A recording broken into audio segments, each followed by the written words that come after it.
Okay, so I'm Jade, I'm Isha. and so we're gonna go through our sheep heart anatomy. So basically, we can identify the anterior view by finding the left auricle, and you know this because it's like an ear and it can flap open like that. And then the posterior view right here is identified by the right auricle, which is more stuck just together. And then we have our interventricular sulcus, which is this line that runs down right here. It can also be seen on the posterior view. And then this line, I'm pretty sure. And then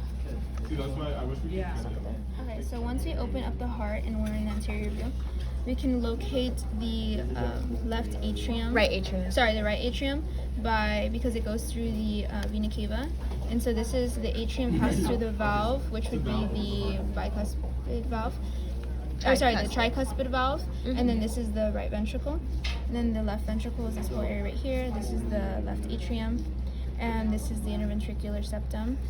And we can identify right here with the left ventricle, we have our bicuspid valve. And So we know that this is the myocardium because it's the thick muscle on the inside of the heart, and we know that this is the endocardium because it's the muscle that lines the ventricles and the atrium. And right here we have the chordae tendineae, and it's connected by the papillary muscles of the heart. And here we have the aorta, which takes blood to the rest of the body. So there's three branches of the aorta. The first branch is the brachiocephalic branch, which takes blood to the head, neck, and arms. And then we have the common carotid branch, which takes blood to the chest area, except for the lungs. And then we have the subclavian branch, which takes blood to the abdomen. And then the pulmonary artery is on the front, and it's also called the pulmonary trunk. And then the pulmonary vein is right here. This vein right here. Pulmonary artery can also be called the pulmonary trunk. And then the backside we have the pulmonary vein, which leads to the left atrium.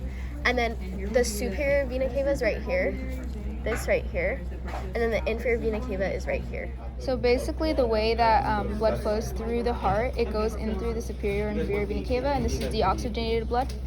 And then it goes out through the right atrium, and then through the tricuspid valve to the right ventricle, and then from there we go through the pulmonary valve to the pulmonary artery, and then from there it's the lungs. Oxygenated and enters back into the body through the pulmonary veins.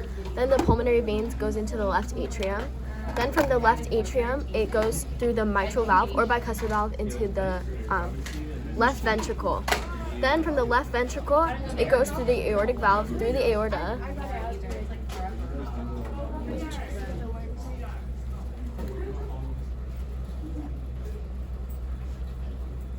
There we go. And into the aorta, and then from the aorta to the rest of the body. Out of the three branches. Mm-hmm.